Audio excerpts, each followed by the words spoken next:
칙곡의 옛 성현 말씀. 오늘은 고려말 문인이자 학자이며 정치가인 목은 이색 선생의 부원당기를 함께 살펴보겠습니다. 부원당기. 목은 이색. 설악상인은 나옹의 제자이다. 나옹은 당초 신광사 석장에 머물고 있다가 원적사로 거처를 옮겼으며 다시 노골과 청평과 5대의 산사를 거쳐 송광사에서 주석하였다. 그리고 또 송광사에서 회암사로 왔다가 다시 회암사를 떠나 서운과 길상 등의 여러 산사를 돌아다닌 뒤에 회암사로 복귀하였다. 그런데 상인이 이 모든 곳을 따라다니면서 아침 저녁으로 직접 훈도를 받은 결과 잠옷 터득한 점이 있었다. 상인을 일숙각과 비교한다면 물론 그 정조의 차이가 있다고 하겠지만 날마다 쓰면서도 알지 못하는 자들로서는 감히 바랄 수 있는 바가 아니라고 하겠다.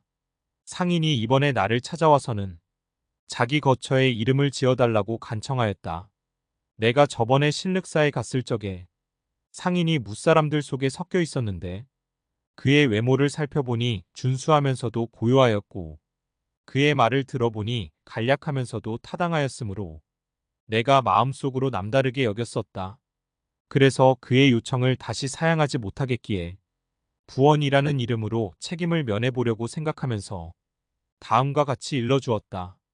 스님의 스승이 설악이라고 스님의 호를 지어준 것은 아마도 일천산에는 새들의 날갯짓 끊어지고 일만길에는 사람의 발자취 사라졌네라는 시에서 거의 기상을 취한 것이라고 여겨진다.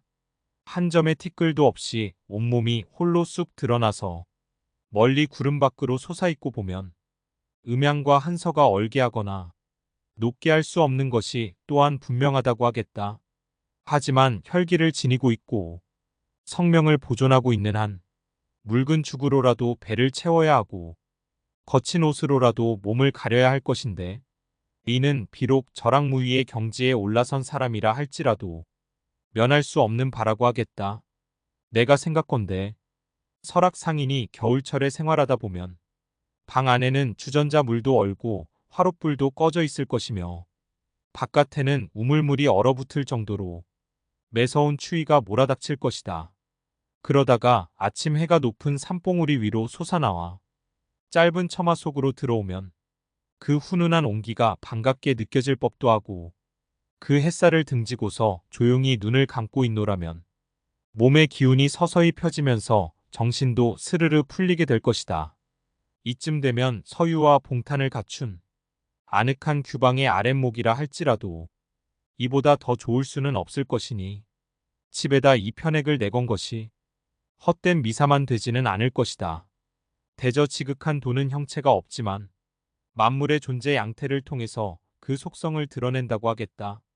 그리고 만물과 인간은 또 별개의 것이 아니니 눈이 내리면 춥게 느끼고 해가 비치면 따뜻하게 느끼며 따뜻해지면 기운이 펴지고 추워지면 기운이 움츠러드는 이런 것은 우리 인간의 몸뿐만이 아니라 천지에 두루 통하는 도리라고 해야 할 것이다. 그런데 그 사이에서 지극한 도리가 작용하는 곳이 바로 마음이라고 할 것인데 이 마음이란 것이 워낙 미세해서 방촌이라고 말하기도 하지만 지극한 도가 깃들어 있는 곳인 만큼 춥거나 덥다고 해서 조금도 변하는 일이 없으니 그 당당한 전체야말로 하늘을 덮고 땅을 덮는 것이라고 할 것이다. 상인이 좌선하면서 찾아보아야 할 것이 바로 여기에 있다고 해야 하지 않겠는가. 나의 번뇌가 너무도 뜨겁게 달아오르고 있는데 스님을 만나서 한 잔의 차를 마시며 열기를 식힐 수 있는 날이 언제쯤이나 가능할지 모르겠다. 의상 칙곡의 옛 성현 말씀. 오늘은 고려말 문인이자 학자이며 정치가인 목은 이색 선생의 부원당기를 함께 살펴보았습니다. 위 내용을 참고하셔서 여러분의 마음 공부에 활용하시길 바랍니다. 경청해 주셔서 감사합니다.